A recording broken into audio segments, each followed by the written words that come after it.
Welcome back. 6 ways you block your health and business goals. I want to talk to you about this. Okay, so I usually talk about ways to make healthier lifestyle easier, but today I'm going to give you 6 ways, 6 things to look out for that can get you caught up, keep you stuck, so you have like all or nothing approaches, or you yo-yo, lose weight, gain it right back, or you do something for a couple days and you fall off. Let's go. My name is Reggie. I'm the founder of Fit for Freelance, where I build adaptive business leaders through compassionate health coaching. And adaptive is a core value. I optimize my work for the needs of clients, business, and circumstances. So I want to make sure I make relevant content for you to be adaptive in your own health process. What I want you to do, click like if that's something you're interested in. And I want you to leave a comment. Which of these do you relate to most in these 6 examples? The first one I have, aiming too high too soon. A lot of times people will start searching for lose weight fast, 623,000 searches per month. And a popular one here, losing 20 pounds in 2 weeks becomes some kind of goal where you're trying to lose weight quickly. When you do that, when you aim too high too fast, it's easy to get discouraged because these changes take time for your body to adjust, for you to get into a new routine, for you to understand how your new activities and habits give you more energy. Those kinds of things take time. And if you're just looking at the scale to see if you're getting results from that, you're going to struggle and have a hard time sustaining the changes. And I covered this in my video. I'll link it below on YouTube. Stop trying to lose weight fast. 2, comparison trap. A lot of times people will look at other people's results. They'll get stuck. Or if you feel like you should be able to lose weight faster, even comparing yourself to a former version of yourself in high school or college when you used to be more active, or your body was different, your hormones were different, anything like that, that's going to make a difference. So what we want to do is make sure that you focus on your own vision for your health and business goals. And I talk about health and business because these are related concepts in terms of worksite wellness and doing your best work. So if you are comparing yourself to others in business, you're going to have similar impacts in how you can get stuck or caught up and not able to keep up with what you're trying to do. So there's lots of analogies and metaphors. Keep that in mind when it comes to these things, and focus on your own vision is a key to the guilt-free framework. And I put a link below how to the guilt-free game plan keeps my goals on track, so you can see exactly how you can focus on your own vision, define your vision clearly. What does a healthy, fulfilling life of your dreams look like? I know you've heard me say that, click like.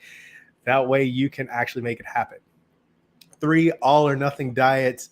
This is a popular one. You see it all the time. People think it works, and then what happens? They fall off. They have cravings. They feel like a failure. They think like something's wrong with them. They're mentally weak. They lack discipline. All these things can be factors, and that's probably not really the case. It's just that you're not picking something that works for you. And I made a video on that. Warning, are you about to start a low-calorie diet? This is about starting where you are and making changes from that baseline versus starting from some unrealistic standard of where you like think you should be, or some common generic goal that doesn't work for everyone. All right, next, 4, not having a plan. This is a big thing. If you're just going into it, you can rush into trying to make a health change or a business goal. What we want to do is ask things like, how can I make choosing healthier evening meals smoother and more automatic so it doesn't require so much mental energy? So you'll end up with these kinds of questions if you haven't had a plan, or if you haven't identified what you want to do, and you can just pick something up offline or something that you hear from a friend who may or may not be an expert, and then you do it and you run into the other problems I've talked about so far. So if you want to fix that, I'm not surprised, but it's good to have so many different videos to relate to and put links to, so you can understand like this is all interrelated, and I want you to have these resources. So for this one, you can watch Stop the Struggle of What to Cook for Entrepreneurs. Having a plan with realistic focus is a big part of the guilt-free framework, where you know what's realistic if you can actually keep it, instead of just going for an all or nothing diet or not having a plan. So something like the plant-based transformation, where you get a grocery list done for you, and then the meal plan to go with that, so you know what to buy and how to cook it and when to eat it. That makes it super easy to have a plan for healthy eating, so you have more energy and all that stuff. 5, short-term vision, focus on an event.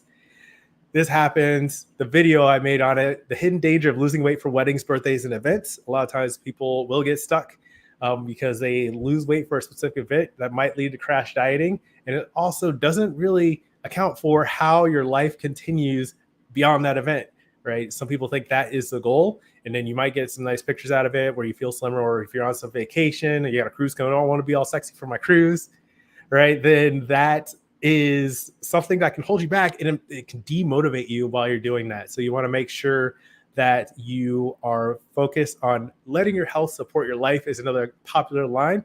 Every day you're living, you're breathing, you're like existing, you need food, you need energy. um, Maybe not food every day, but you should probably eat every day, right? But you need that energy coming in so your body can take care of itself, health purposes, rebuild, repair, and all that stuff. And you're also making choices when it comes to your physical activity, like just existing. You have to do something with your body. Right now I'm sitting, right? If I sit all day, that means I'm not exercising that same amount of time. So a lot of people forget that. And we want to remember to let your health support your life. And that goes beyond a short-term vision of just some event that's coming up or something that you want to do to look nice for or whatever, besides life. Okay. And then the sixth thing I have, doing it by yourself. And this is, I mean, what is that saying? If you want to go fast, go alone. If you want to go far, go with someone else. Click like if you like that. All right. Doing it by yourself. You don't have to do this by yourself. Don't block yourself by doing it by yourself. Having a support network, community, coach when you're making changes that you're not used to or that you might not have experience making, or you might not know the best way to do it. You might not have a plan to do it. You don't know what vision to follow for that. All these things can be factors. So you want to have a community that's focused on similar things that can help sustain that change. And you see this in all kinds of public health best practices. If you have a community, have more support, it makes it easier to keep doing those things. And actually, that could be part of the issue now is the community that you've surrounded yourself with isn't really focused on your health. So you want to bring them into the health community so they can help you reach your health and business goals. I've got a couple ways you can do that. The Daily Health Tips group, that's free. That's over on Facebook. The Health Habits Challenge, just linked below. That's 7 days with health tips that you can try out, see if they work for you, give you more energy, help you feel better, help you start losing weight. And then I also am launching the Health Confidence Club. If you want to love your body and feel confident again, the Health Confidence Club is a compassionate way to keep your promises to yourself and let your health support your life. And I talk about that more in a video I made last week. Link below, 4 ways to keep promises to yourself with online group support. Really excited to do this launch, bringing people together with this common goal. And so we can kind of brainstorm, use the guilt-free game plan as a framework. I've made an online course version of it so you can download it and get on track, build vision, focus, and practice so you can create sustainable health habits that support your life, let your health support your life. So that's going on. Link in description at healthconfidenceclub.com. And don't forget to leave a comment. Which one of these are you most likely to do between the 6? I go over them again. Aiming too high too soon, comparison trap, all or nothing diets, not having a plan, short-term vision, focus on an event, and doing it by yourself. Don't do it by yourself. Get in the Health Confidence Club. Let me help you. That's what I do. All right. And if you're like, well, you just gave me like 6 videos to watch, which one do I do next? Then you can check out, oh, I clicked the wrong button. Sorry. Warning. Are you about to start a low calorie diet? So you know exactly the first step that I'm going to take with my people in the Health Confidence Club. So I guess you don't have to join it if you don't want to, but you probably should. So that's today's message. Stop blocking yourself. Let's go. Keep practicing. Peace.